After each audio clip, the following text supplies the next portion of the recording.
कायस्थ कुल में प्रकट हुए। ब्रजमंडल में शेरगढ़ है, वहां इनका जन्म हुआ था, वहां के निवासी थे। और आपके पिता राजमंत्री थे। बचपन से ही भगवत भक्ति के संस्कार थे। जिनमें कुछ दिव्य प्रकाश होता है वो बचपन से भगवत भक्ति का।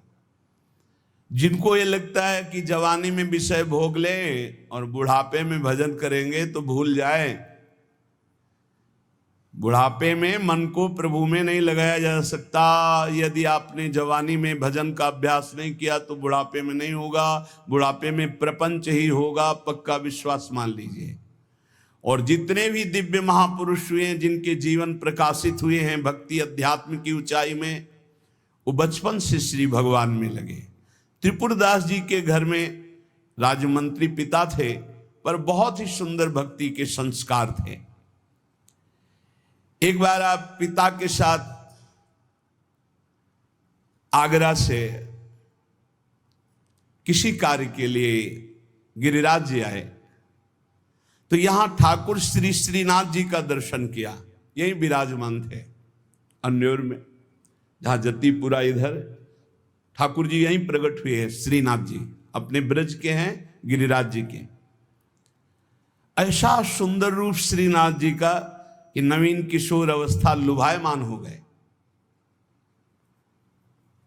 बहुत हट किया, अब मैं नहीं जाऊंगा, इन्हीं के दर्शन करूंगा, इन्हीं के पास रहूंगा। पिता राजमंत्री थे,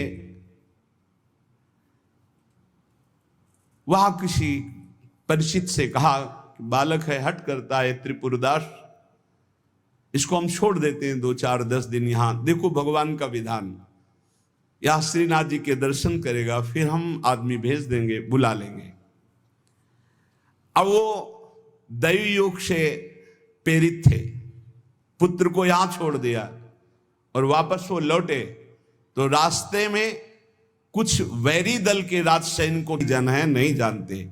शरीर रचना के समय शुभ अशुभ कर्मों के अनुसार दुख सुख पहले से रच गया है। भक्ति तो हम आज कर रहे हैं, ये नई खेती है, ये भक्ति का फल नहीं। वो दुख सुख पुराने हमारे कर्मों का फल है। जब आपने सुना, सूचना आई कि तुम्हारे पिता को बैरी दल ने मार डाला है, तो श्रीनाथ जी की तरफ देखा और कहा, आप तो हमारे पिता भी हो, मित्र भी हो, जीवन धन हो।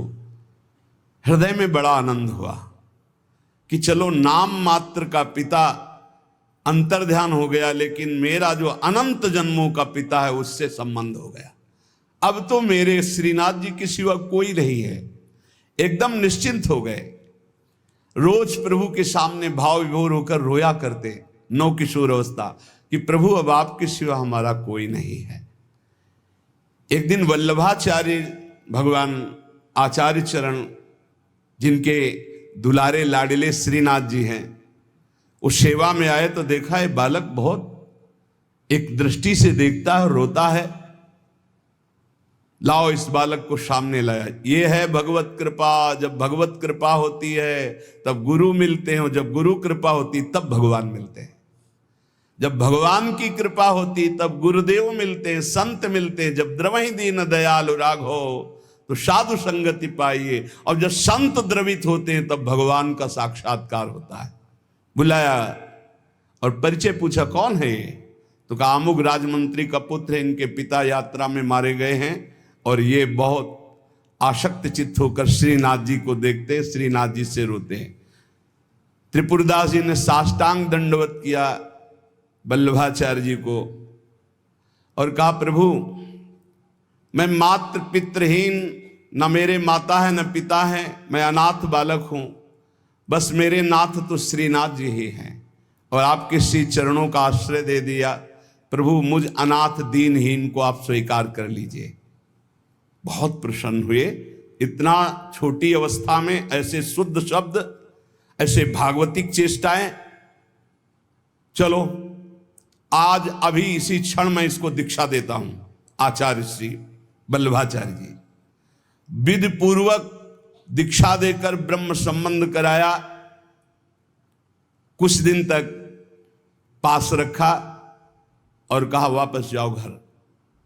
श्रीनाथ जी की सेवा की भावना रखो, निरंतर चिंतन करो, ध्यान में श्रीनाथ जी का स्मरण रखो, भक्ति में जीवन व्यतीत करो। हमारा सदैव कृपा प्रसाद तुम्हारे साथ है। गुरु आज्ञा तत्काल श्रीनाथ जी से उनके जो परिचय के थे ले गए। यवन राजा था, उनके राजमंत्री थे पिता। तो जब नौ किशोर अवस्था से थोड़ा बड़े हुए तो इनके पिता का पद इनको दिया, राजमंत्री बना लिया। अब ये राजमंत्री में जितना वैभव मिलता, तो इन्होंने एक बात सत्य समझी कि धन की सच्ची योग्यता क्या है। बोले संतों के मुख में चला जाए, संतों की सेवा में चला जाए, भगवंत सेवा में लग जाए, सो धन धन्य प्रथम गति जाकी। धन की सार्थकता है। ये भागवतिक सरकारी बैंक है। जैसे भारतीय सरकारी बैंक में जमा करो जब चाहो ले लो ब्याज सहित, ऐसे भागवतिक सरकारी बैंक है। गौ संत जन, ब्रह्म ऋषि जन, भगवान किसी विग्रह की अर्चा पूजा और किसी ऐसे असहाय की जो बीमार है, जो अपवित्र है, असमर्थ है, उसकी सहायता भगवत भाव से कर देना, उसमें जो धन खर्च होना, ये सब भागवतिक बैंक में जमा होता है, आपको मिलेगा, ब्याज सहित मिलेगा। हमारे प्रभु की बैंक में परसेंट बहुत ज्यादा मिलते हैं। 1 रुपया का लाख गुना ब्याज मिलेगा। देखे ये जो आप देखते हैं कि अमुक अमुक पद पर बैठ गया, अमुक राजा बन गया, अमुक अमुक बन गया, ये पूर्व जन्म का है। पूर्व जन्म का आप देखते हैं छा गया, ये पूर्व जन्म का सुकृत है। वैभव ऐश्वर्य चरण चूम रहे, वाह वाही हो रही, ये सब पूर्व का पुण्य है, 1 का लाख गुना। पर इस बैंक में विश्वास नहीं होता, किसी किसी को विश्वास होता है। और इस बैंक में जमा कर देने पर अगर आपने कह दिया तो तत्काल वो फल जो गुणा करके आपको प्लस मिलना था नहीं मिलेगा। ध्यान कर लेना। यदि माइक से हो गया कि अमुक जगह के अमुक भगत ने 5,000 रुपए दान किए, भगवान इनका मंगल करें, तालियां बज गई, हो गया, उड़ गया, आपके बैंक का ब्याज उड़ गया। जैसे सभा में खड़े होकर अपने पाप को स्वीकार कर ले तो उड़ गया, खत्म पाप। ऐसे सभा में यदि पुण्य स्वीकार कर ले तो खत्म। बुजुर्ग जन कहते थे कि दान ऐसा करे कि दाएं हाथ से दे, बायां हाथ न जाने। नेकी कर दरिया में डाल, कोई जान न पावे, तब लाख गुना हमारी भागवतिक बैंक से उसे मिलता है। ये तो हुआ अपना धन देने पर। और अगर ये बात हो जाए कि हे प्रभु आपकी वस्तु आपको समर्पित करते तो भगवान मिल जाएंगे, तो दियम वस्तु गोविंदम तुभ्यमेव समर्पये। ये निश्चय किया त्रिपुरदास जी ने कि राजमंत्री पद से जो भी धन आएगा, मैं केवल सेवक की तरह प्रसाद से शरीर पोषण करूंगा, सारा धन संत सेवा और भगवंत सेवा में लगाऊंगा। उस श्रीनाथ जी के लिए नियम लिया, प्रतिज्ञा ली कि हर साल सर्दी में दगला बनवा कर भेजेंगे, रत्नों से हीरो से जटित बढ़िया पोशाक, सर्दी की सुनहरे गोटे, सुंदर सुंदर रत्न जटित। अब चाहे करोड़ों के रत्न लग जाए श्रीनाथ जी के लिए, और राजमंत्री थे, दगला भेजते। और रोज संत सेवा होती त्रिपुरदास जी के यहां, संत जन आते, प्रसाद पाते। धन की यही सार्थकता है।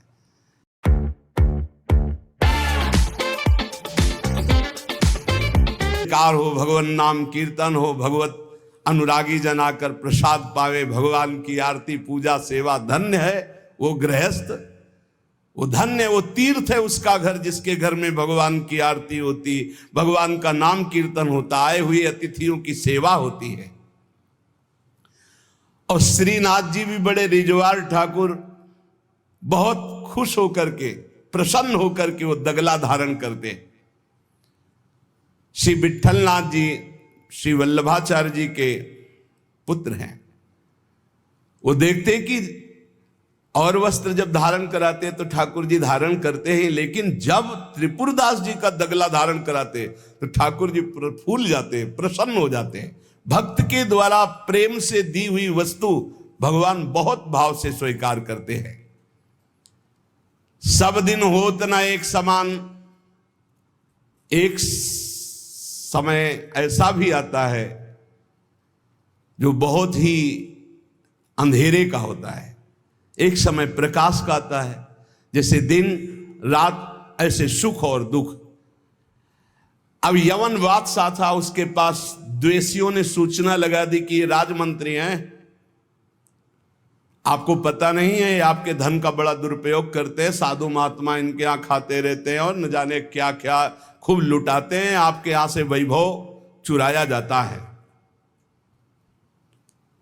और वो राजा यवन, उसकी बुद्धि बदल गई, उसने तत्काल आदेश किया सर्वस्व अपहरण कर लिया जाए, त्रिपुरदास जी का सर्वस्व संपत्ति जब्त कर ली जाए। मतलब पात्र भी घर में नहीं रह गए, सब जब्त कर लिया गया।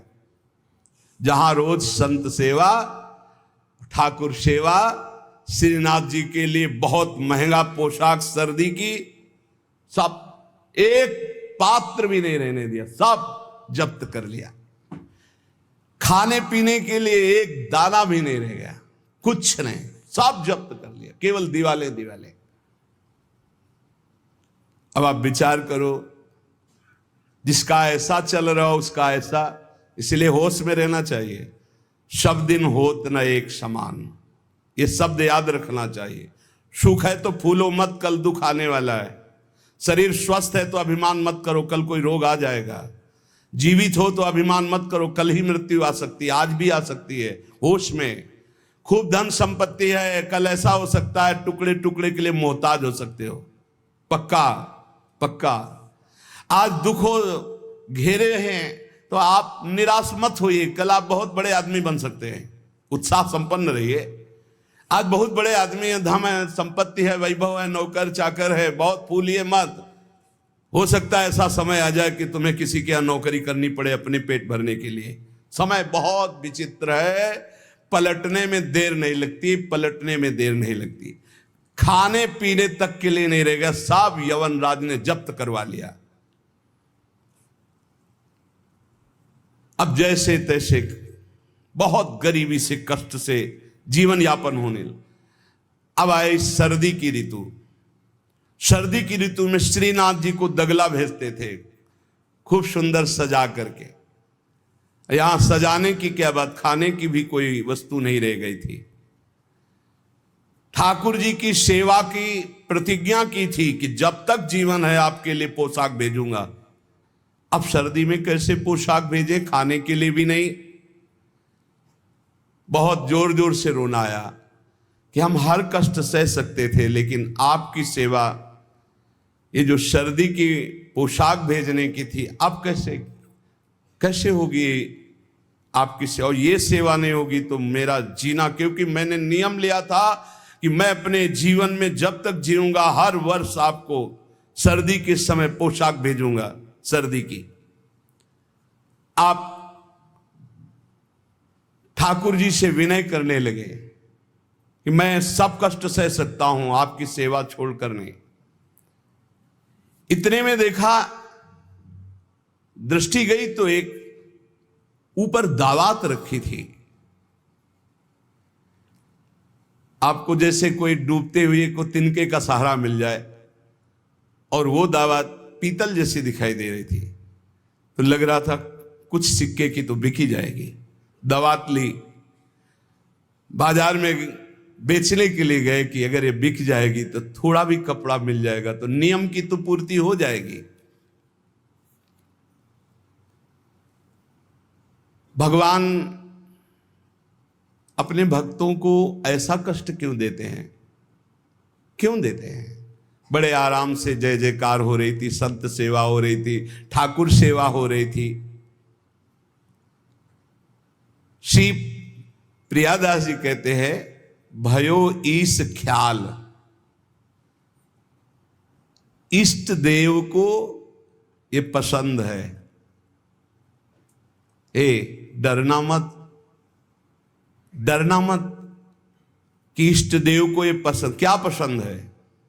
अनन्य चिंतन। धन का आश्रय भी नहीं होना चाहिए। सुनेरी मैंने निर्बल के बलराम, अपबल तपबल और बाहुबल, चौथो बल है दाम। और आपसे बता दें, कक्षा 1 के विद्यार्थी से PhD के प्रश्न नहीं पूछे जाते। आप मत डरना, क्योंकि आप क्लास में हैं ही नहीं, आप इस क्लास में नहीं हैं। आप डरना मत। नहीं आपको लगे कि भगवान हमारी भी परीक्षा लेंगे तो आज जो चैन से हम AC में रह रहे हैं, कल फिर सब खत्म हो जाएगा, ऐसा नहीं। ये डिग्री वालों की होती है। अपने लोग वो पार्टी छुइया वाले पहले क्लास वाले हैं, खूब टॉफी मिलेगी और आराम से पढ़ने को। यहाँ परीक्षा नहीं होती। यहाँ 2-4 क्लास तो ऐसे ही बढ़ा दिए जाते हैं। जब डिग्री आती है तब वहां परीक्षा होती है, इस बात की कि अब तुम्हारी स्थिति क्या है। त्रिपुरदास जी के ऊपर जो भगवान की विशिष्ट कृपा हुई, ये भगवान श्री कृष्ण चंद्रजू ने युधिष्ठिर जी से कहा। एक बार युधिष्ठिर जी ने कहा कि प्रभु, ऐसा भी आपका नाम लेते हैं, धर्म से चलते हैं, कोई कदम भी कहीं अधर्म नहीं। अर्थ समझ लो भाई, डरना नहीं, डरना ले ली। इसलिए बीच में कह रहे कलयुगी भगत है, ये ले अपनी कंठी माला अनुग्रहाम। बहुत अनुग्रह, हमें नहीं चाहिए आपका अनुग्रह। भगवान ने युधिष्ठिर जी से कहा, यस्याहम अनुग्रहणामि। जिस पहलवानों से भी मिले हैं, वो कुश्ती में अपने जन को वहीं पीटते हैं जहां से कमजोर होते हैं। जैसे यहां मारा, बोले अब 1000 बार यही मारेंगे, वो 1000 बार मारेंगे ये थपाड़ा, 1000 बार मार के फिर गिरा के टिहुना से मारेंगे यहां। और जब टिहुना सह गए तब कहेंगे हाँ ठीक है लड़ो, क्योंकि हमने पक्का कर दिया अब यहां तुम्हारे कोई मारे तो तुम फेल नहीं होगे। ऐसे कुछ जगत गुरु श्री कृष्ण हैं। हमारा ये पार्षद कमजोर कहां से हो सकता है? जहां कमजोर वहीं मारा जाता है। बड़ा सुविधा भोगी तो सुविधा पर ही मार चलेगी, अब सुविधा के बिना भी भजन हो सकता है। उस समय तुम्हारी मांग क्या होगी, सुविधा या भगवान? त्रिपुरदास जी किस लिए रोए? कि आपकी सेवा का प्रण लिया था, वो सेवा की पूर्ति। भगवान कह रहे कि जिस पर मैं कृपा करता हूं पहले उसका धन बल अपहरण कर लेता हूं। ये धन बल अपहरण कर लेता हूं। जब वो निर्धन हो जाता है तो सगे संबंधियों का अपहरण कर लेता हूं, या तो सगे संबंधी छोड़ देंगे। देखा ना, पिता रास्ते में ही राधे श्याम।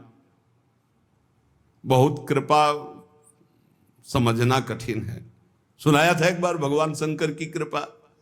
माता पार्वती जी से कहा चलो मैं आपको अपने भक्त के दर्शन कराता हूं। बोले चलो प्रभु। तो बोले पहले अभक्त के दर्शन कर लो, तब भक्त के दर्शन आप सुख पाओगी। तो गए तो सुपारी कतर रहे थे बैठे, इसमें बढ़िया गद्दा लगा हुआ था, गिरदा लगा। 50 गाय 50 भैंसे दूध दुही जा रही थी। प्रातःकालीन का समय था। संत वेश में गए और कहा भगत जी 100 ग्राम दूध दे दो, शालिग्राम भगवान को स्नान कराना है। चल दिया सुबह से, और क्या क्या बोलना। महादेव जी ने कहा हे भगवान, जितनी संपत्ति और वैभव इससे दुगना इसकी कर दो। माता जी ने कहा अवघड़ इसीलिए कहा जाता है इनको, बड़े अवघड़ नाथ है। 100 ग्राम दूध ले दिया, गाली दिया, ऊपर से कह रहे संपत्ति कह दो दुगनी। बोली नहीं पर अंदर अंदर कि बहुत विचित्र औढ़र दानी है इनका। आशुतोष बोले चलो भगत के दर्शन। बोले अभक्त तो ऐसा था कि अगर आप साथ ना होते तो इसको भस्म ही कर देती हम, क्योंकि अंबा तो शक्ति है। आपका अपमान। अरे अभक्त ऐसे ही होते हैं, तुम्हें नाराज नहीं होना। भक्त के पास गए, एक झोपड़ी फूस की, एक गाय, और उसी फूस की झोपड़ी में माए उसकी मैया रहती थी। गए, जो देखा संत तो साष्टांग दंडवत किया, आओ बैठो बैठाला। 100-200 ग्राम गाय का दूध होगा। वो बढ़िया पान करने को ले दिया। प्रभु थोड़ी देर भगवत चर्चा हुई। भगवान शिव ने कहा अच्छा भाई चलते हैं, हम तो विचरण करते रहते हैं। बोले संत भगवान कभी पुनः कृपा करके आना। हम कुटिया के बाहर निकले और कहा हे करुणा निधान भगवान, इसकी गैया और मैया दोनों हटा दो, मार दो। अंबाजी ने कहा आप बर्दाश्त नहीं होगा, 100 ग्राम दूध नहीं दिया तो उसको दुगना संपत्ति दे दी, और एक गाय पूरा दूध आपको पिला दिया, और मैया बातचीत करने के लिए थी उसको भी आपने मार दिया। कहा कि वो ये क्या है? बोले अभी तुम नहीं समझे। जब इतनी संपत्ति में साधु अपमान करके ऐसी गालियां देता, जब डबल संपत्ति होगी तो ऐसा अपराध करेगा घोर नरक जाएगा, समझो। और इसका कुछ मन मैया में जाता है, कुछ गैया में जाता है। दोनों भगवान के पास गए, भी अखंड हमारा चिंतन करेगा, ये हमें लीन हो जाएगा। माता जी का ये बात तो सही। तो बोले जिस पर मैं कृपा करता हूं इस माया प्रपंच से उसे अपने स्वरूप में स्थित करता हूं। वो जरूरत देखो, जरूरत है, ऐसा नहीं कि एक बुखार की दवा सबके साथ चलेगी। बुखार की भी क्वालिटियां हैं, समझना। अब मलेरिया है तो उसके लिए अलग, डेंगू है तो उसके लिए अलग, साधारण वायरल है तो उसके लिए अलग। हम लोग साधारण बुखार वाले हैं, चिंता मत करो। ऐसे हाई इंजेक्शन नहीं लगेंगे जैसे त्रिपुरदास जी के लगे, या प्रहलाद जी के लगे, या नरसिंह मेहता जी के लगे, या मीरा जी के लगे। अपने लोगों के नहीं लगेंगे। बहुत ऐसे वायरल, जैसे ऋतु का बुखार है ना, अपने लोग ऐसे बुखार के मरीज हैं। डेंगू वाले नहीं है कि भर्ती हो जाए, प्लेटें कम हो रही। डरना मत। अलग अलग बुखार की जैसे दवा, ऐसे अलग अलग भक्ति की स्थिति की परीक्षा होती है। अब इसकी स्थिति क्या होगी, वो तो जगत पावन करने वाले भगवान ये देखते हैं। बहुत सुंदर बात है ये, अगर समझ में आ जाए। भगवान अंधकार का नाश कर देते हैं, भगवान स्वप्न का नाश कर देते हैं। ये सब स्वाप्निक जगत है। अब मोह ममता से युक्त इसलिए डर जाओगे, तो हम कह रहे हैं तुम्हारे साथ ऐसा होगा ही नहीं, क्योंकि तुम उतनी स्थिति के ही नहीं हो। डरना मत, सच्ची मानिए। क्या चक्रवर्ती सम्राट अम्बरीश जी भगवान के भक्त नहीं है? ध्रुव जी भगवान के लिए भजन करने के लिए गए तो आज ऐसा पद मिला कि त्रिभुवन में किसी को नहीं। सुदामा जी को दरिद्रता प्राप्त थी और सुदामापुरी की रचना हो गई, जैसे द्वारिकापुरी की रचना। आप हमारे श्री कृष्ण के प्रति ऐसा ना सोचे, ये जो कह रहे हैं बड़ी गुप्त बात है। उसके अंदर के ममत्व का नाश कर देते हैं, उसके अंदर के अज्ञान का नाश कर देते हैं। क्या आप अपने अज्ञान का नाश करवाना नहीं चाहेंगे? यहां अज्ञान की वृत्ति के नाश की बात। आप ऐसा मत सोचिएगा। और आज तक कोई भक्त आपको भिखारी नहीं मिलेगा। आप ध्यान दीजिएगा, पुरुष से लेकर के जहां दृष्टि डालिए, जहां भक्तों को, तो आपके 4 घर में लोग होते हैं, उनके भोजन की व्यवस्था में आप चिंतित रहते हैं। समझ रहे? जब हम मांग के खाते थे तो भूखे रह जाते थे, और जब भरोसे पे हैं तो 300-400 लोगों का बाल भोग, राज भोग और शयन भोग अपने आप हमारे प्रभु पूरा करते। तो हरिष्य तद धनम, तुम्हारा घर कितना बड़ा है, हमारे घर में कितने बैठे हो देख लो। घबराना मत, इसलिए हम कह रहे, डरना मत अब इसीलिए कह रहे। नहीं तो आपको लगेगा भगवान कह रहे यस्याम अनुग्रहणामि हरिष्ये तद धनम, ये धन ही हर जाएगा तो अब हमारे भक्ति का मतलब क्या रहेगा? नहीं, इसका मतलब है अज्ञान का नाश हो जाना, तम का नाश हो जाना, माया मोह का नाश हो जाना। क्या आप दुख का नाश नहीं करवाना चाहेंगे? ये भक्ति दुख का नाश करके सर्वतो भावेन महासुख प्रदान करने के लिए है। ततो धनम त्यजन्त्यस्य स्वजनाहा दुख दुखितम, भगवान कह रहे हैं। फिर उसके परिवार वाले उससे प्यार नहीं करते। क्या झूठे प्यार में फंसे रहकर जिंदगी गंवाना चाहोगे? क्या आप ये नहीं जानोगे कि तुम्हें कोई प्यार नहीं कर रहा? क्यों झूठ में जीवन व्यतीत करना चाहते हो? सच्ची कोई प्यार नहीं कर रहा, कोई प्यार नहीं। अपने सुख के लिए प्यार कर रहा है, कोई तुम्हें प्यार नहीं कर रहा। तो भगवान कह रहे हैं मैं परिवार से भी उदासी पैदा, कोई उसको प्यार नहीं करता। असलियत में आ गई बात कि कोई प्यार नहीं करता। फिर कह रहे हैं कि जब वो व्याकुल चित्त हो जाता है, कोई उसे प्यार नहीं करता, ऐसा लगता है सब मुझे छोड़ दिए, तब मैं एक रास्ता देता हूं अपने भगवत प्रेमी महात्मा का। वो विशुद्ध संत से मिलता है, और जब संत से मिलता है तब मैं उसे अपनी कृपा से ऐसा सराबोर कर देता हूं, अनुग्रह की वर्षा कर देता हूं, और वो मेरे में डूब जाता है। महाभागवत, जन्म जन्मांतर के पापों का नाश करके महान सुख की प्राप्ति, ये है रहस्य हमारे प्रभु का, जो भक्तों के जीवन में जगह जगह पर दुख दिखाई देता है, वो हर मोड़ में ईंट खड़ी कर दे। सोने के गोटे हीरे लगाकर सुंदर ऐसी पोशाक भेजते थे, वहां आज स्थिति की मार्किन कैसे ठाकुर जी को भेजे, लाल रंग से लगा, लाल रंग अनुराग का रंग, सफेद मार्किन लाके आंसू गिरते जा रहे हैं कि नाथ ये मोटा मार्किन आपके तो दास दासियों के लायक था, आपको कैसे, पर कुछ नहीं है। अनुराग में भीने हुए नेत्रों से अश्रुधार बह रही है, हृदय में भारी दीनता है, और ऐसी ही वस्तु प्रभु को बहुत पसंद आती है। हमसे अगर दी जाएगी 5 किलो सोने का छत्र, तो 4 लाख योजन का सोने का पहाड़ है उनकी इस मृत्यु लोक में। 5 किलो क्या होता है?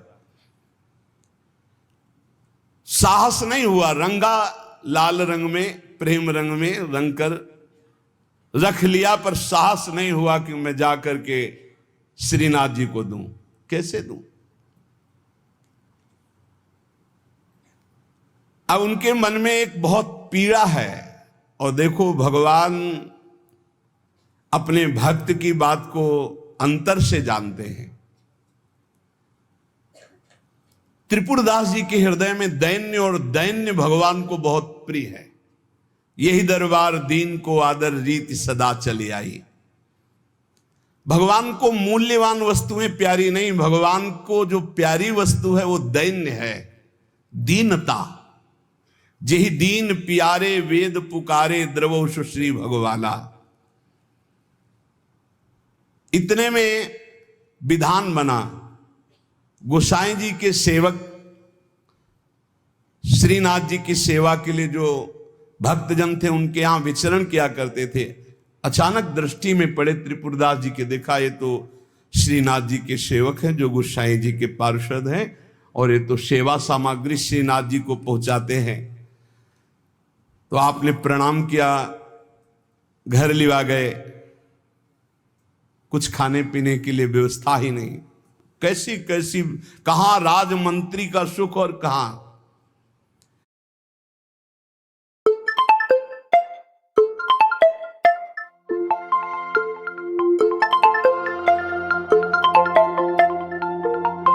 विधान बन गया है। यद्यपि ये श्री गोसाई जी के किसी दास दासी के पहनने योग्य भी नहीं है, फिर ये श्रीनाथ जी के श्री अंग के लिए तो क्या होगी। पर आप क्या इस भेंट को वहां तक पहुंचा देंगे?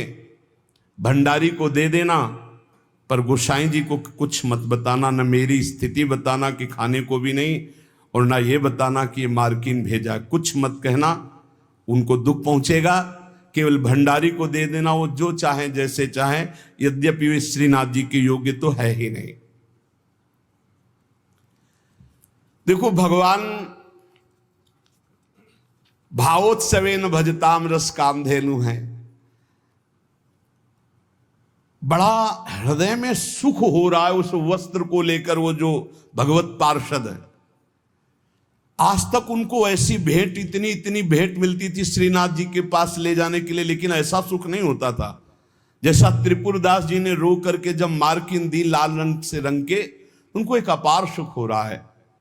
त्रिपुरदास जी का वस्त्र लेकर बड़े प्रेम में डूबे हुए भगवत पार्षद गए और भंडारी जी से कहा कि आपसे तो कुछ छुपाव है नहीं, ये त्रिपुरदास जी का दिया हुआ वस्त्र है। यद्यपि बहुत कष्ट में उनका जीवन है, फिर भी उन्होंने ये सेवा भेजी।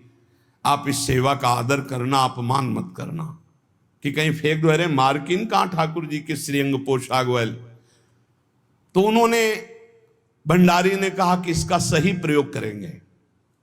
तो जो ठाकुर जी की पोशाक थी उसको बांधने के काम में ले लिया। उन नए वस्त्र जो मार्किन आई उसमें रखकर ठाकुर जी की पोशाक बांधकर और उसे अलमारी में रखने। परम स्नेही ठाकुर जी कांपने लगे। जब श्रृंगार हुआ तो सर्दी का समय था, कांपने लगे श्रीनाथ जी। जब श्री आचार्य चरण सेवा में गए तो कहने लगे मुझे बहुत जोर की ठंड लग रही है।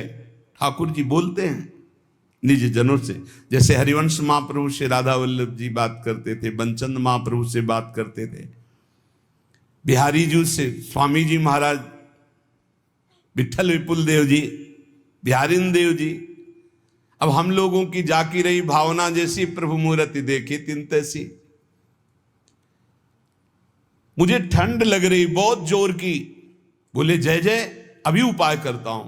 तत्काल बड़े गरम गरम महंगे वस्त्र धारण कराए। ठाकुर जी फिर बोले बहुत ठंड लग रही है, बहुत ठंड लग रही। कहा जय जय अभी उपाय करते। तुरंत अंगीठी जलाई गई, सामने अंगीठी ऐसे सुंदर नवीन कोमल उनके वस्त्र उड़ाए गए। ठाकुर जी फिर कांप के कहते मुझे बहुत ठंडी लग रही। श्री विठलनाथ जी गोसाई जी समझ गए कि यह साधारण ठंड नहीं है, ये किसी भक्त के हृदय की जो पीड़ा है उसी की एक कपकपी है। गोसाई जी बहुत संकुचित होकर बोले जय जय अब क्या उपाय करूं। आपको सुंदर सुंदर दगला पहना दिया, सुंदर गरम वस्त्र उड़ा दिए, अंगीठी आपके साथ, फिर भी आप कह रहे हैं आपको ठंड लग रही। एकदम ध्यान गया।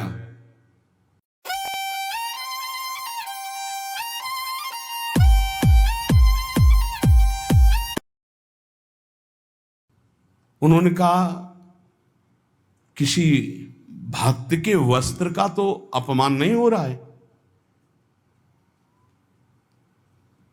सेवक को बुलाया, तत्काल बही खाता लाओ, इस वर्ष किसकी किसकी पोशाक आई है किसकी नहीं आई।